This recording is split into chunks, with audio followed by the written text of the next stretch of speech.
Hello, everyone. Welcome to another colloquium of TBS. So today we have Stephen Dillman, who is a PhD at Stanford University.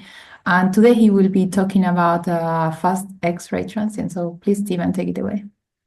Okay, thank you, Priscilla.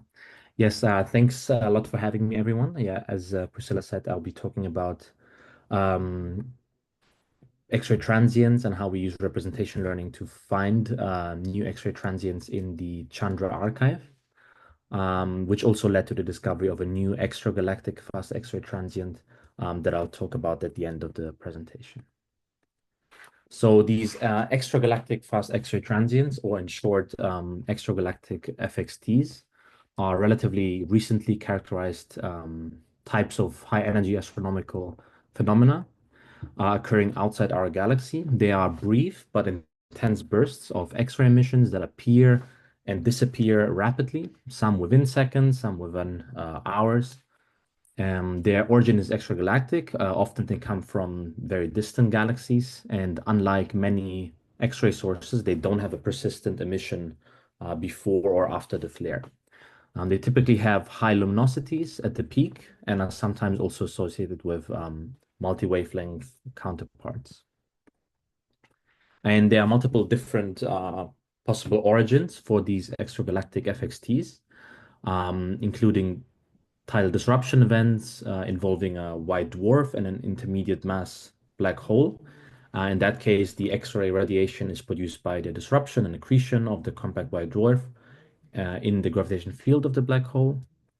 Another possible origin is a supernova shock breakout, so shock breakout from a core collapse supernova. Here, the X-rays are generated from the explosion shock once it crosses the surface of the star.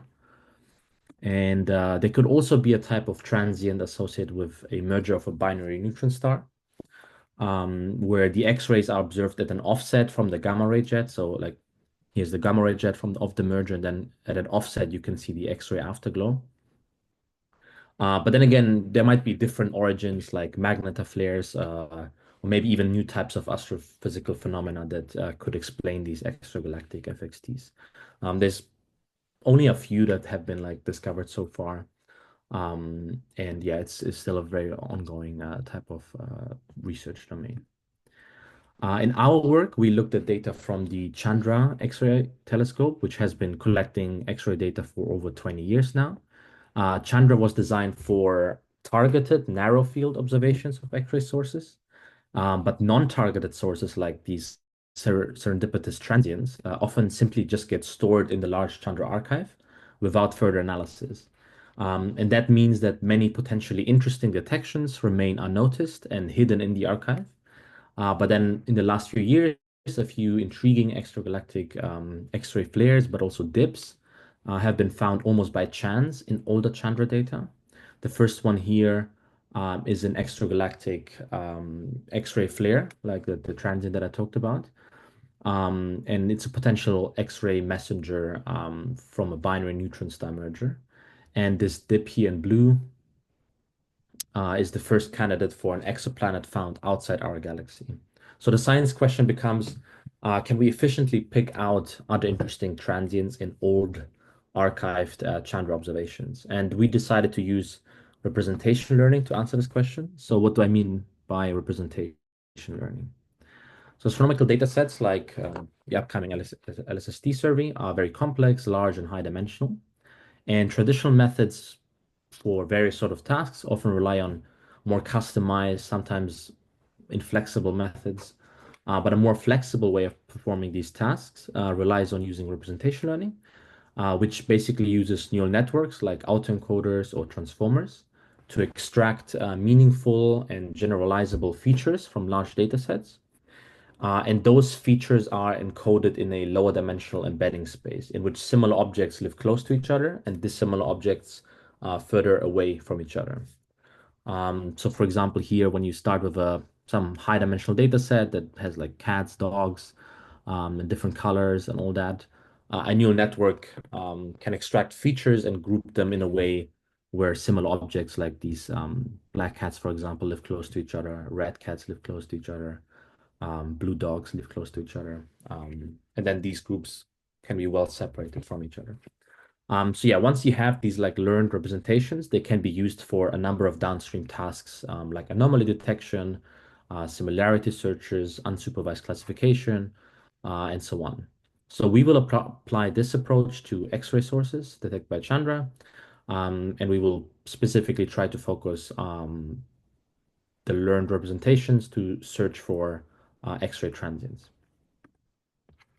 And this is our proposed solution pipeline here. I'll just briefly give you the idea, and then I'll go over it step by step. So the main idea is to first extract informative features, do the representation learning step, put them into a lower dimensional feature space, and then we can then basically highlight previously known transients in that embedding space, and we notice that they cluster together because they're similar to each other. And if these known transients cluster in well-defined clusters in the embedding space, then we can potentially find new or previously unnoticed transients in those clusters too. But yeah, I'll walk you through it step by step now. So for step one, let's look at the data that we deal with in X-ray astronomy. From a source region like this one, you can extract so-called event files, which are basically just tables of the arrival time of each photon on your detector from that source, and then also the associated energy of that photon. And then you just list all of them. And if you bin an event file along the time axis, then you can get a light curve like here. And if you bin it along the energy axis, you get the spectrum basically. But in order to capture both the time and energy information, which may be important for the transients, we introduce these energy time maps here, and we apply our representation learning approach to like 100,000 of these maps, each representing a single source observation from the Chandra archive. And here's how a flare and dip look like in this representation. So this is a flare.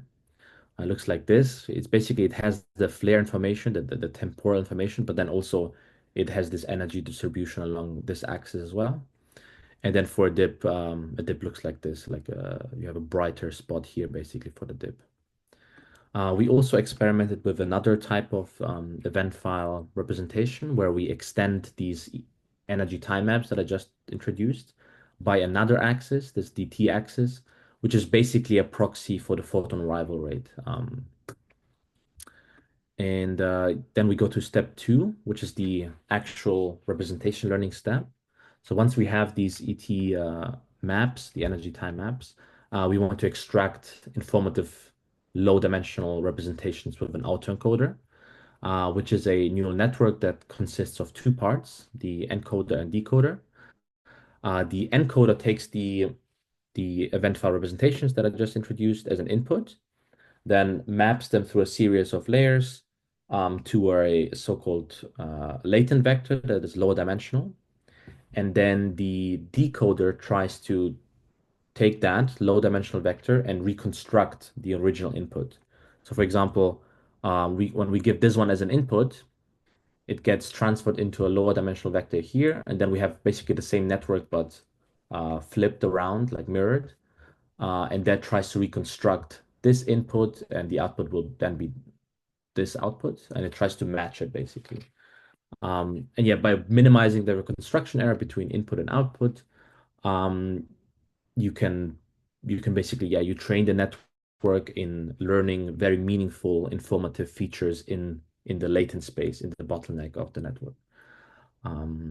And once the autoencoder is trained, yeah, the encoder can then be part as a standalone feature extractor. Then we go to step three. So the third step is to map these features to a 2D embedding using the dimensionality reduction algorithm t-SNE. The algorithm works by taking features that are similar to each other in the higher dimensional space and placing these close to each other in the two-dimensional embedding space.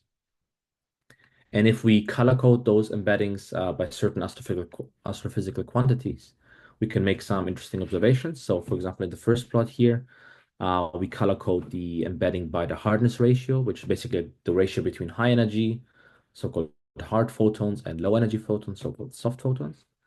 And we can clearly see a gradient in the hardness ratio and also individual clusters of very soft sources, for example, this red one here, and then very hard sources, for example, the blue ones here. And in the second plot, we color code the t-SNE embedding by the variability probability, which basically indicates how likely it is for a source to be variable in the time domain. So very significant flares and dips will have a very high value for this property. And when we indeed see very distinct groupings of highly variable objects here in those like dark clusters here. Yeah.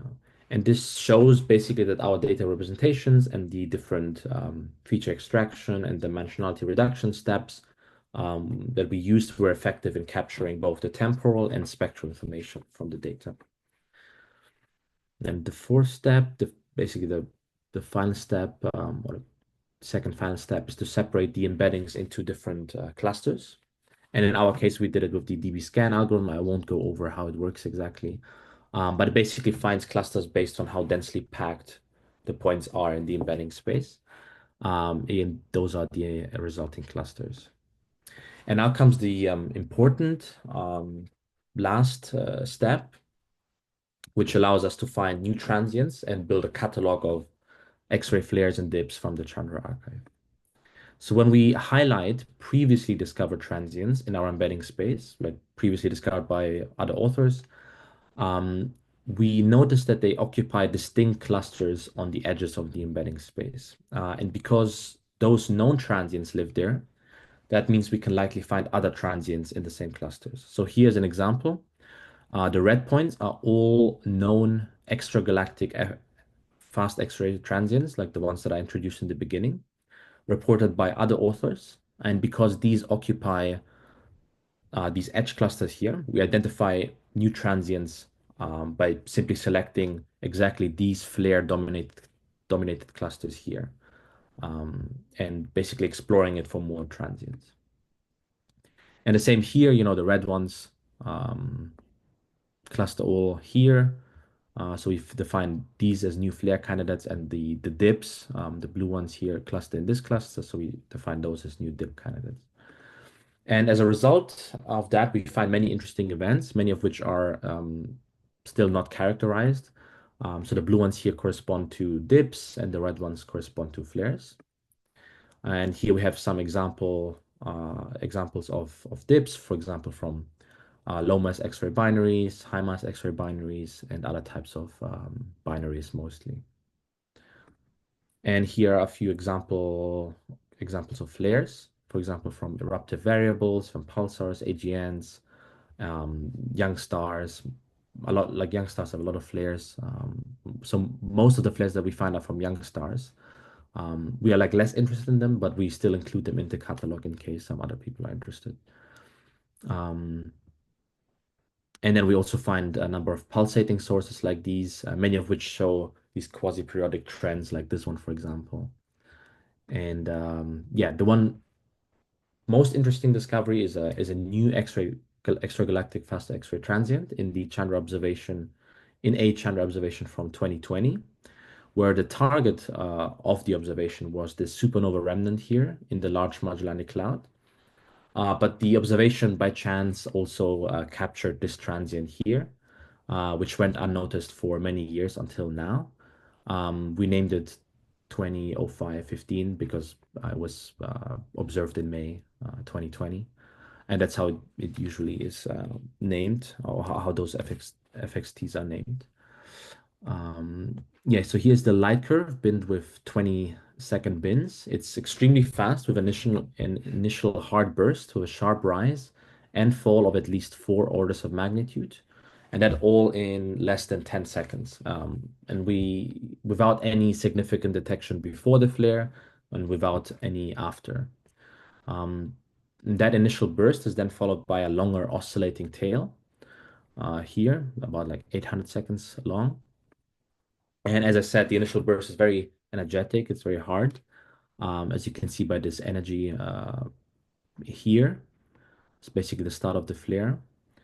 And but then during the lower activity tail, we have spectral softening, where the average energy basically decreases.